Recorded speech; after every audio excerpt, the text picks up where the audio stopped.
we have great technology in this country to know that when we order a pizza, from the time we order it to the time it hits the oven to the time it gets to your door, we know where that pizza is. And there's no reason why we shouldn't be able to track a ballot the same way.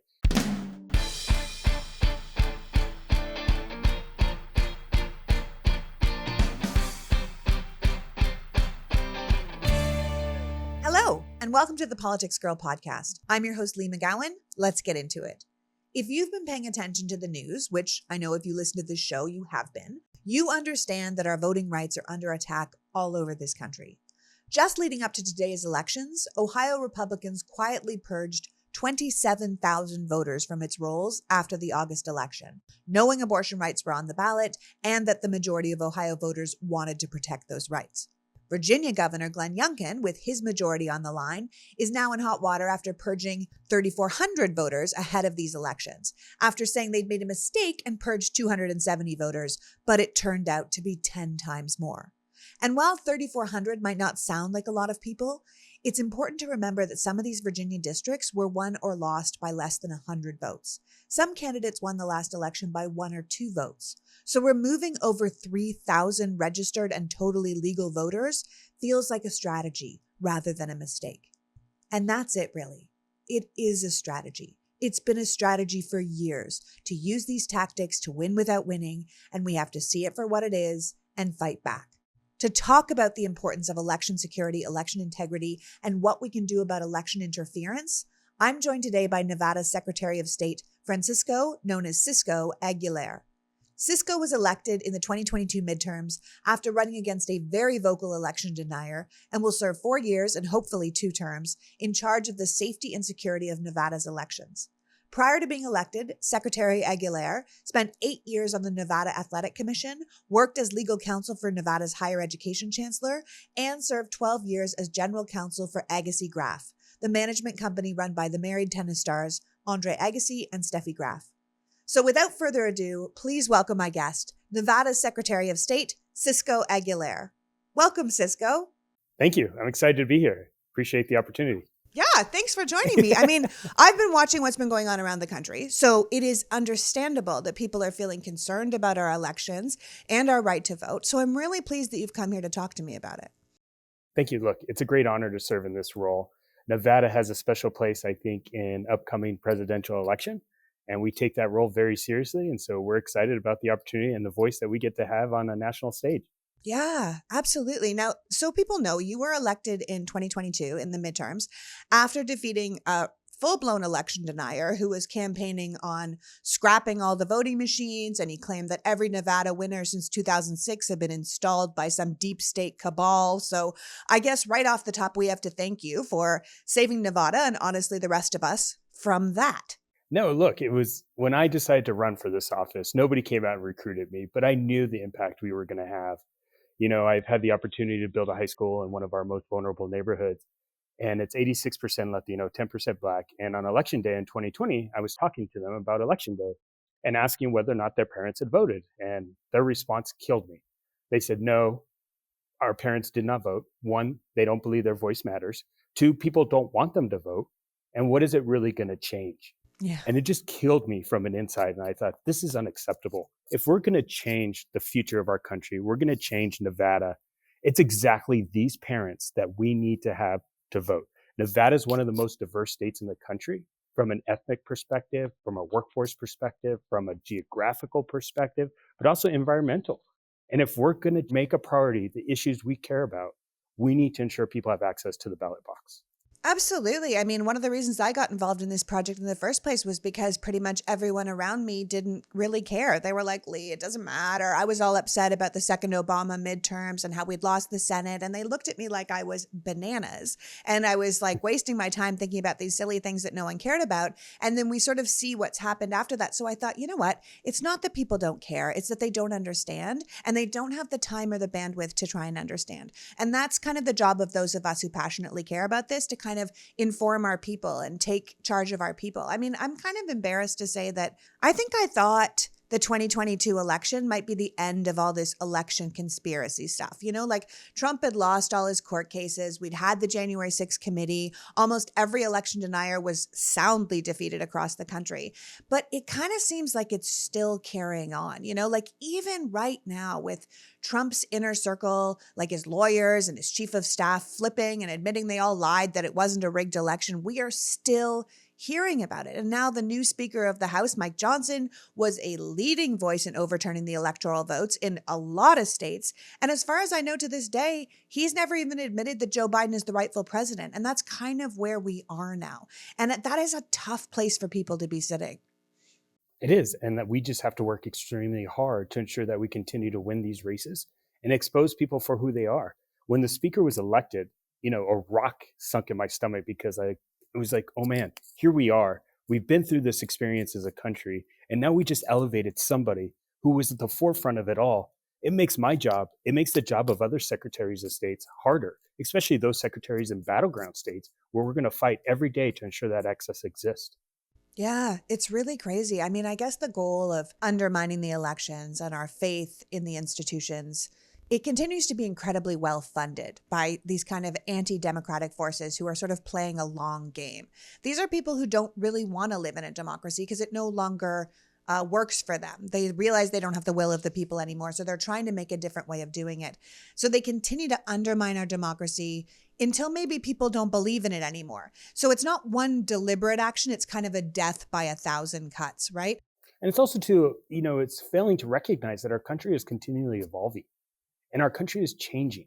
And there are new voices in leadership roles. There are new demographics. Look, being the first Latino elected to Secretary of State in Nevada, I know I have a responsibility to ensure that I'm representing my community. My parents weren't well educated, but they still deserve to have a voice. They're hardworking people. And Nevada, Las Vegas would not exist if it wasn't for our immigrant community. And so it's my responsibility to make sure that we continue to elevate those voices, because the more engaged we are with our community, the better off we're going to be as a state. Oh, 100% better off we'll be as a country. I mean, I think it comes down to the fact that there's people who think that people like your parents don't have the same worth in America, and they want to make sure certain people get a voice and the rest of us are kind of silenced. I mean, as I was saying in the introduction, there's so much shady and underhanded behavior going on right now around the right to vote, from blatantly ignoring the Voting Rights Act in places like Alabama and Florida, which would have honestly gone unchallenged without lawyers like Mark Elias to hold these states accountable. We've seen voter purges in places like Georgia and Texas and now Virginia and Ohio right before their own elections.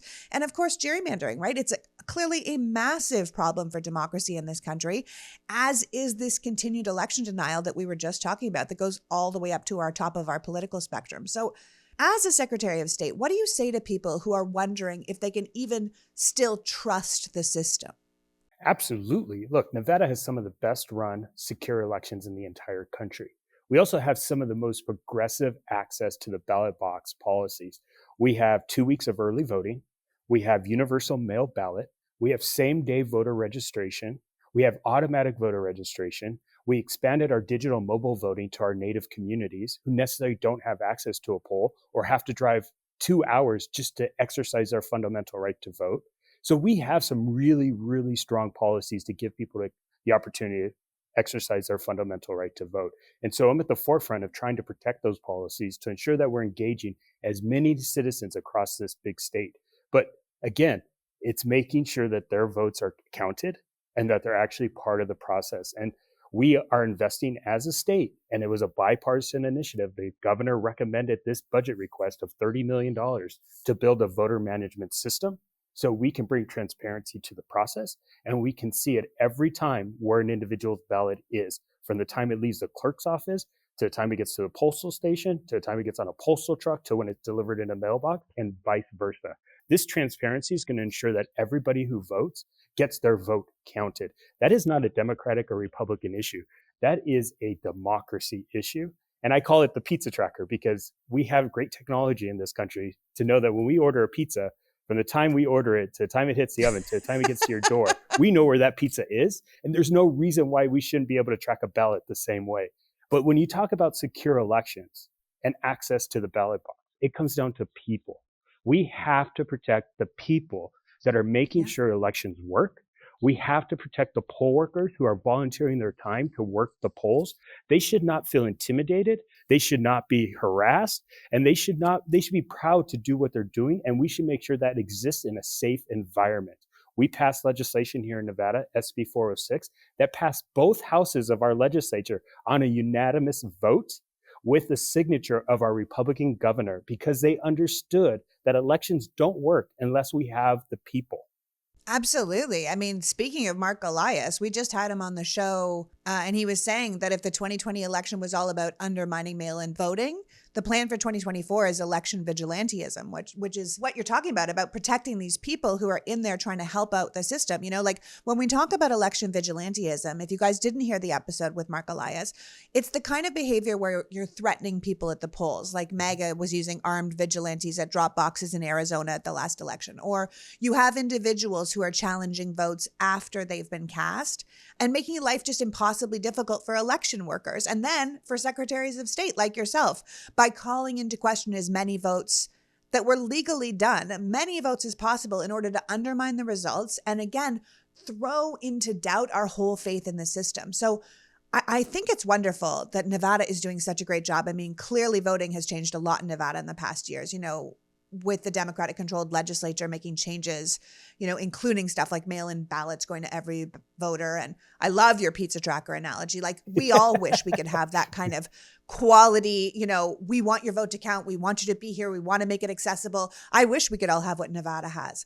What do you plan to do with this kind of election vigilantism behavior? Because I know one of the things you said coming into office was to try and make it a felony to harass election workers and volunteers, which feels like a no-brainer for the legislature to pass. But have you been able to do that, or have you been getting pushback from people who benefit from this kind of vigilante behavior? Well, that was the point of SB 406, is our election protection bill. And that did pass. Amazing. That was the bill I discussed earlier. It is a felony to harass or intimidate election workers and poll workers in Nevada. So my role now has been to go meet with law enforcement to talk about the purpose of the legislation, make sure they have a process, and also to work with them on training to ensure what we don't want is an over response from law enforcement. We don't want a large presence at polling sites, right? There's a balance there, but we also want to make sure our new system, which I talked about that we're implementing, will give me direct communication with a poll worker on any site. Before, when an issue was arising on a polling location, they would have to get out of their seat, pick up a phone, call the election center and say, hey, we gotta have a situation, which just elevates the situation even more. With this new system, I will be able to directly communicate with that poll worker through that system without them having to get up out of their chair, or they can send a message to the election center and say, hey, we have a potential situation. We can then work quietly behind the scenes to make sure we're resolving it in a way that keeps the environment at a normal level. It doesn't elevate in any way, which then causes a scene, causes chaos, which that person wants to do. They want to create chaos wherever they can go because it's going to tell people, don't come here. And that's exactly what we don't want. So it's making sure we have the tools and the systems and the technology to be able to do what the law gives us the opportunity to do, but also do it in a way that we don't have to get to the law to be able to protect these election workers.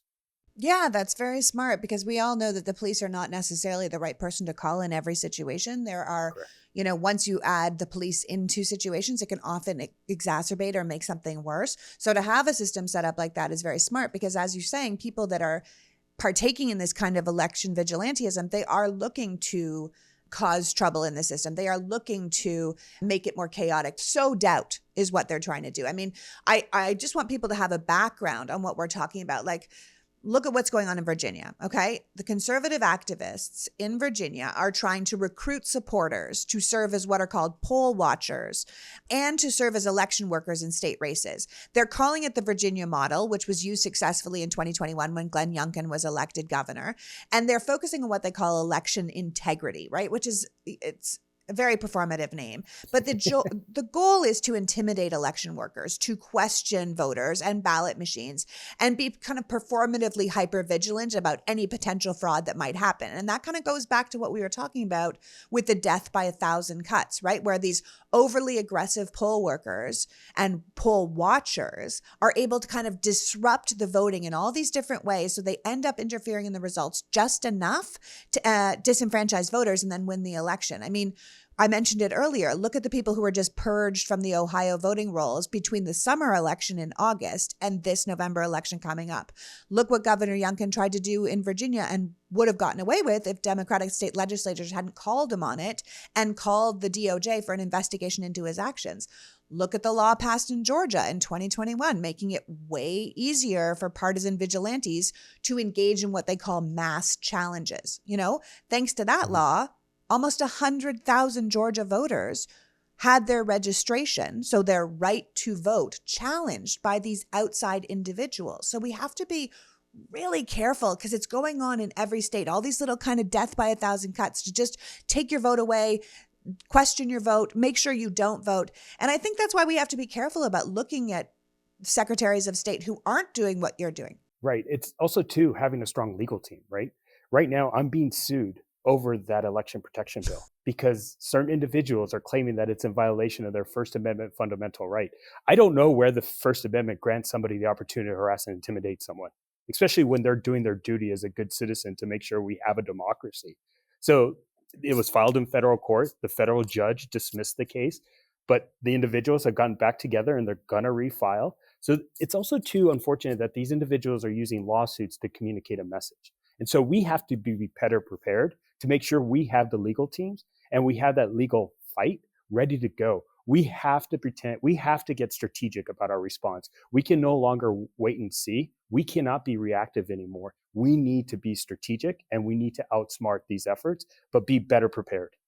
Oh, Cisco, I can't agree with you anymore. I mean, I keep going back to the word strategic because what the people who don't want us voting are doing, all the tactics they set up to stop certain people from voting are strategic tactics. It's why ID laws, some places you can use your gun license, but not your student ID. It's why, Texas, the House, they passed a bill that would abolish the election administrator in just Harris County, which was the most populous, but also the most Black county, to strip that county's ability to run their own elections. These are all strategic choices. Look what happened to Shay Moss and Ruby Freeman. Like, how is that not a deterrent to being an election worker at all? Most of these jobs that people do are volunteer positions. Why would you want to put yourself through that when you saw what happened to those women? And it's kind of the point. It's all part of a strategy. If you can get the elections to run less efficiently or make them miserable to be a part of, then less people are going to want to vote. Less people are going to wait around. And if they do vote, then understaffing the polls only allows people who are working in bad faith to question if the polls were even, legally done or legally organized. It's all strategic. So you're so right that we have to be just as strategic on our end. Know they're going to have lawsuits. Know they're going to have poll watchers. Know they're going to do this so we can counter it before it even happens. It's brilliant. And one thing we have to get smart about, and this is what keeps me awake at night, is making sure we're building a pipeline of talent to work and run elections. We have a shortage of election talents. Everybody wants to invest in the immediate outcome, but I am pleading with donors, I am pleading with people who understand what elections mean to start to build a pipeline of the talent to be the next county clerk, to be the next elections deputy for the next Secretary of State. It's interesting. I'm a lawyer, and going to law school, I understood the meaning of a clinic within the law school. Those clinics give you that practical experience. So when you graduate, you're ready to go. We have one election law clinic in this entire country, and that is at Harvard. East Coast and West Coast elections are very different. We need an elections clinic on the West Coast to develop that future talent. But it's hard to get people to understand what a long-term investment is when they want to see immediate outcomes. And if we don't start to develop these future talents, our democracy is at risk because we're not going to have the talent to stand up and say, this is the law. This is how an election is to be run. This is the responsibility of an elections administrator. And that is what keeps me up at night. I know we struggle with it in Nevada to make sure 11 of our 17 clerks across the state are new to that position because the previous clerk was done. They retired. Their families were no longer able to tolerate the pressure and the harassment that they were getting, which I totally understand. But again, it's my responsibility as an elections leader to figure out how do we solve this problem, not for tomorrow or on Wednesday. It's talking about how do we make sure when I leave this office that there is strong talent and there is a pipeline that's going to be able to fill those gaps. Long-term thinking, we need to do it all the time. And if we need people to understand the importance of long-term thinking, we need to look no further than, say, the Supreme Court, right? Like that is a long-term plan by the Federalist Society to make that court the way they wanted and overturn laws they did not like. And that's a 40 to 50 year plan. We need to think like that. We need to say we need to have backbenches after backbenches of people prepared to stand up for democracy. And that's why we need secretaries of state like you. I mean, I said this when we had Jocelyn Benson on the show, who, for people who don't know her, is the Secretary of State of Michigan. Who's my hero? I know, she's my hero too. And we had her on the show. And I said to her, you know, the state secretary of state is one of this like traditionally underappreciated role, but we're starting to see what an important job you guys have to play in the health of our democracy. And I know that right now you guys are even working together on a project. So what are you working together to have multiple secretaries of state getting together and trying to figure something out? Can you tell me a little bit about this project that you guys are working on? I can't believe I'm saying this, but I was just in Wisconsin over the weekend, and I can tell you, winter is here, which means struggling to find the right temperature while you sleep. Did you know that your temperature at night can have one of the greatest impacts on your sleep quality? If you're one of those people who wakes up too hot or too cold, then I recommend you check out Miracle Made bed sheets. Inspired by NASA, Miracle Made uses silver-infused fabrics to make temperature-regulating bedding so you can sleep at the perfect temperature all night long. The silver-infused sheets are not only thermoregulating, but prevent up to 99.7% of bacterial growth, leaving them to stay cleaner and fresher 3 times longer than other sheets. Plus, Miracle Sheets are just really nice, super high quality without that super high price. But go and see for yourself. Go to trymiracle.com/politicsgirl to try it today or gift it to someone this holiday season. And we've got a special deal for our listeners. Save over 40% off by using the promo code PoliticsGirl at checkout, and you'll also get 3 free towels and save an extra 20%. That's a heck of a deal. And Miracle is so confident in their product that it's backed with a 30-day money-back guarantee. So if you aren't 100% satisfied, then you'll get a full refund. Upgrade your sleep today with Miracle Made. Go to trymiracle.com/politicsgirl and use the code PoliticsGirl to claim your 3 free towels and save over 40% off. Again, that's trymiracle.com/politicsgirl to treat yourself, a friend, or a loved one this holiday season. Okay, so when I'm working, which is all the time, it's difficult to keep eating healthy. As I've said before, I often start the day with a coffee, then forget lunch, which leads me to panic eat whatever's available around 4. This is not ideal, and the cereal or gummies I find myself eating certainly is not feeding my brain, which is why I'm excited about Mosh bars. Now, I've been very clear in the past that I am not a protein bar person. It's always been a texture thing for me, so they have not been an option. I recognize that they're good for people who are on the go, but I didn't like them, so I didn't eat them. And then I tried Mosh. Mosh is a protein bar made for your brain. It supports brain health with ingredients like lion's mane, collagen, and omega-3s, but it also has 12 grams of protein and only 160 calories with 1 gram of sugar. So if you're busy, but your body needs fuel, nourish it with a guilt-free snack of Mosh protein bars. Mosh even has a new line of plant-powered protein bars in 3 delicious flavors for those of you who want all the protein and brain support of the original bars, but with plant-based ingredients. Mosh bars were founded by Patrick Schwarzenegger and his mother Maria Shriver, who are on a mission to make a difference and are donating a portion of all the proceeds from Mosh bars to support brain research at the Women's Alzheimer's Movement at the Cleveland Clinic. Mosh protein bars were formulated by some of the top neuroscientists and functional nutritionists to help benefit the research of some of those same people. So don't settle for mediocre snacks when you can nourish your body and your mind with fuel it needs to succeed. So whether you're on the go, at the gym, or just living your best life, Mosh protein bars will keep your brain and body fit, fueled, and feeling good. Head to moshlife.com/politicsgirl to save 20% off plus free shipping on your first 6-count trial pack. That's 20% off, plus free shipping on your first 6-count trial pack, which includes all of their delicious flavors. My personal favorite is the lemon white chocolate. That's moshlifE.com/politicsgirl. Did you know poor sleep can cause weight gain, mood issues, poor mental health, and lower productivity? Did you know that sleeping less than 6 to 7 hours a night is linked to reduced white blood cell count, and that your white blood cells fight viruses and bacteria and protect your body against illness and disease? So sleep really is the foundation of our mental and physical health, which is why having a consistent nighttime routine is non-negotiable. My husband has been using Dream Powder for almost 2 months now, which is why we can sincerely rave about it.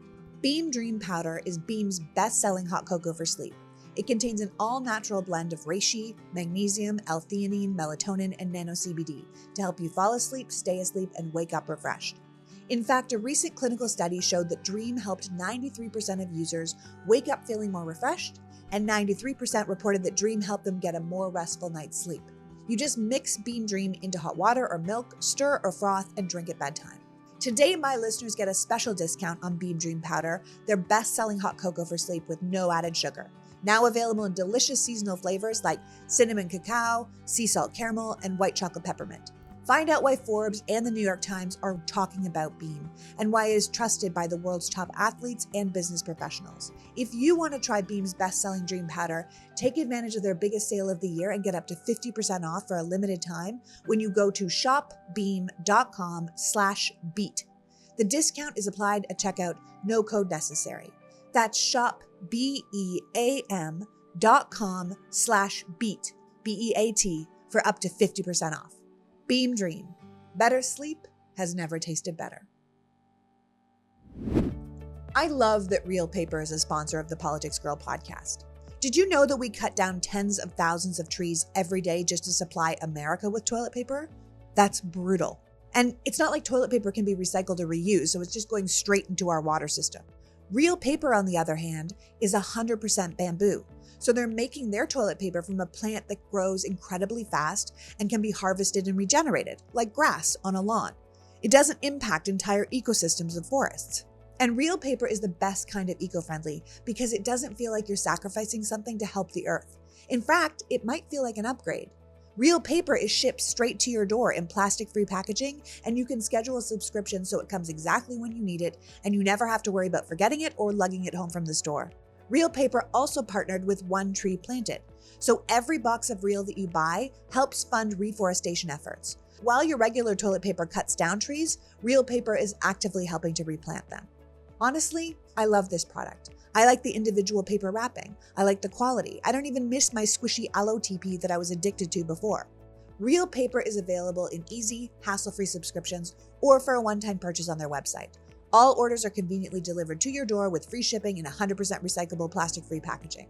If you head to realpaper.com/politicsgirl and sign up for a subscription by using my code politicsgirl at checkout, you'll automatically get 30% off your first order and free shipping. That's realpaper.com/politicsgirl or enter the promo code politicsgirl to get 30% off your first order plus free shipping. Let's make a change for good this year and switch to Real Paper. Real. It's paper for the planet. Can you tell me a little bit about this project that you guys are working on? Yes, it goes back to what I discussed about being strategic. We can no longer be reactive. You know, the battleground secretaries, it's Michigan, Nevada, Arizona, Pennsylvania, Wisconsin, Georgia. We have to be prepared to be able to respond or be able to reach the audience first before the disinformation hits the public. We have to be able to have a game plan. We have to be able to have a machine that's able to respond immediately or inform before it becomes, national news. And so we're working together really to build that strategy, to build that infrastructure, to build that machine, to be able to go out there and say, this is actually what's occurring in our battleground states. The job of a battleground secretary is very different from secretaries who are red or blue, right? Because these states are going to hold the future of the office of the president.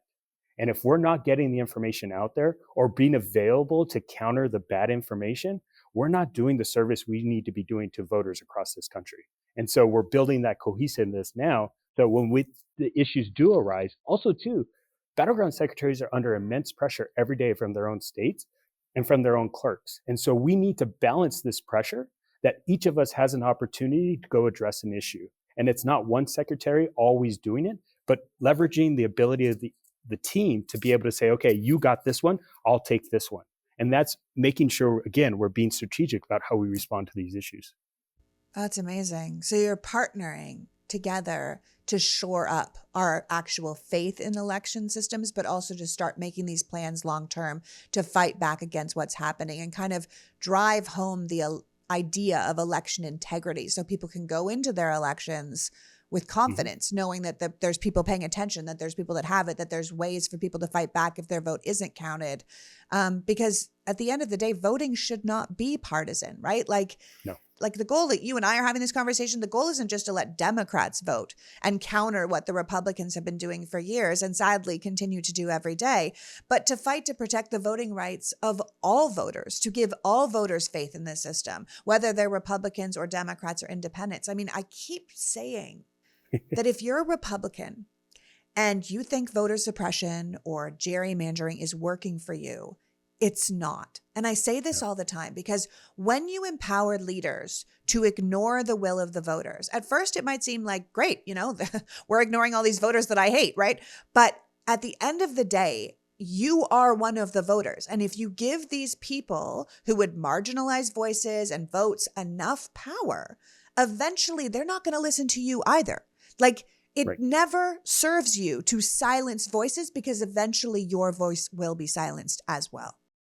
And also, too, in Nevada, the largest number of registered voters are nonpartisan. And so Exactly.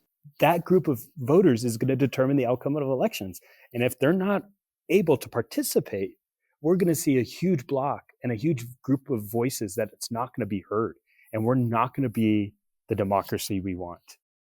Yeah, I mean, you mentioned earlier this district you have in Nevada that's like 86% Latino, and going and talking to these people and the general feeling being that their votes didn't count or people didn't want them to vote. And that's just terrible and clearly something we need to address. I mean, the goal, I imagine, for you and for other secretaries of state that care about democracy is to encourage people to participate in the electoral process. And that includes people who are traditionally underrepresented, right?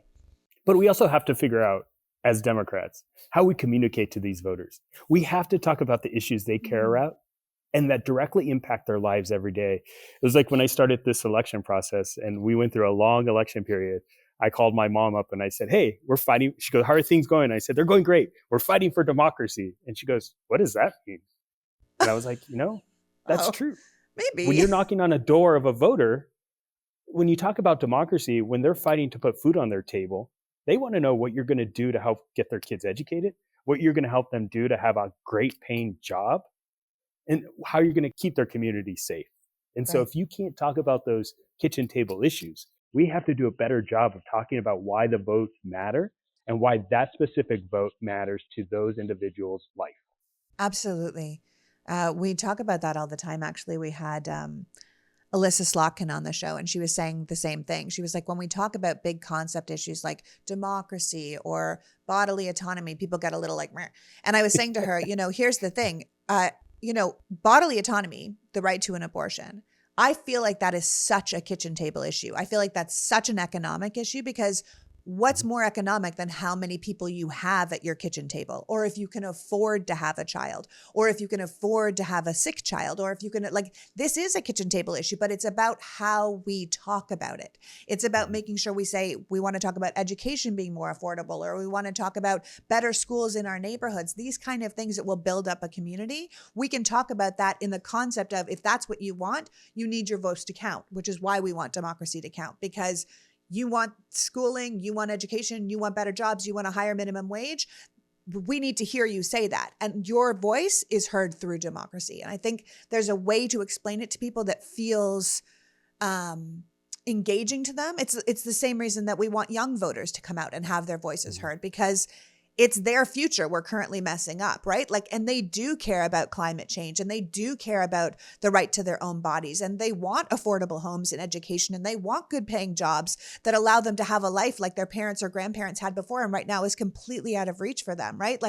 On the whole, young people don't tend to be hateful bigots looking to punish people who don't conform to their particular way of life. So we need to make sure we are speaking to them and working for them and helping them and encourage them to vote so that they know that if they come out to vote, we're going to address those issues that they care about. And I'm sure it's exactly the same with underrepresented communities like Latino communities in America. We have to speak to them, talk to them, make sure we are understanding what their issues are in the same context of protecting democracy, protecting bodily autonomy, all those kind of things, but in a way that people can understand and feels honest to them.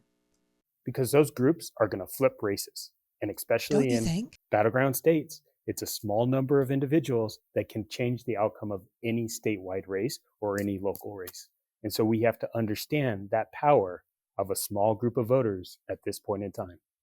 Yeah, absolutely. That's why Republicans keep getting rid of small groups of voters from voting, because they know how important those people can be. I mean, I think the overall objective is to keep inspiring our citizens to engage in democracy, to have their voice heard, to know that it matters. Like, no one would be trying to take away your vote so much if it didn't count, right? We need, at the end of the day, to be democracy something that they can not only be a part of, but something that they actually believe in, because we need the voters to show up, to keep showing up if we want to save democracy.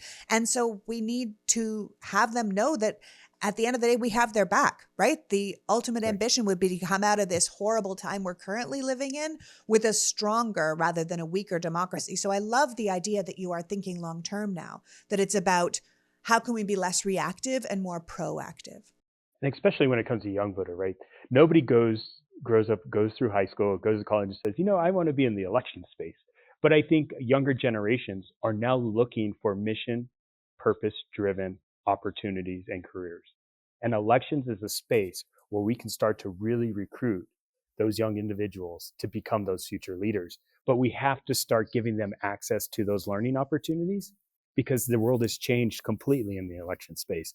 And if we don't start looking at these opportunities to get them into it, we're going to be stuck in about 10 years.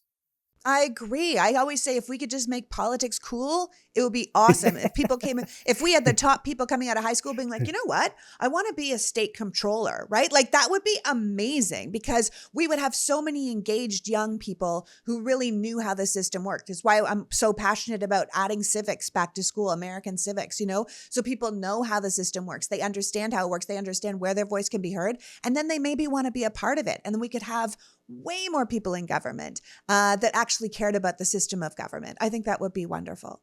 We could have all the technology in the world, all the funding in the world, but if we don't have the people, we're not going to have the elections we want and deserves as American citizens. So this comes down to respecting and understanding that election workers and poll workers are the unsung heroes of democracy, and we need to elevate them to that role and that status. So thank you for having me. It's been awesome. I appreciate the chat. Oh my God, thank you for coming. I love that you aren't here to get money for your campaign or to service yourself. You're here in service to democracy. And I can't tell you how grateful I am that there are people like you out there on the front lines protecting our country and our rights. So listen, tell people how they can support your work and ultimately support your reelection in 2026, because we want you to have another term. Thank you. I appreciate that, because that is a big role of being in elected office. But if people go to cisconv.com, that's Cisco, CISCO, NV as in Nevada.com. Amazing. And you can follow Cisco's work there and help him build this backbench of young people and election workers who can really help sort of shore up our democracy until we can pull it together here and create a whole future where we can really believe in democracy again. Thanks for coming, Cisco. Thank you. So that was Cisco Aguilar, encouraging us to stop being reactive and start getting prepared. The Republicans have had a strategy to chip away at democracy for decades. We need to have one to strengthen it. We need to build a pipeline of talent to work and run elections, to develop a bench and use long-term thinking to protect our votes and our rights. We can't keep going into these elections blind and trying to do damage control when things go awry. We have to be prepared and stand up for democracy before, during, and after the elections. I want to thank Cisco for joining us today and you for caring enough about democracy to be here. Now, if you can vote today, vote. And if you can't, maybe call someone who can and remind them to vote. At the end of the day, we need every single one of us to keep this democracy going. I believe in us. Until next week, PG out. The Politics Girl podcast is written and performed by me, Lee McGowan, in partnership with the Midas Media Network, and produced and edited by Happy Warrior Entertainment. All rights reserved.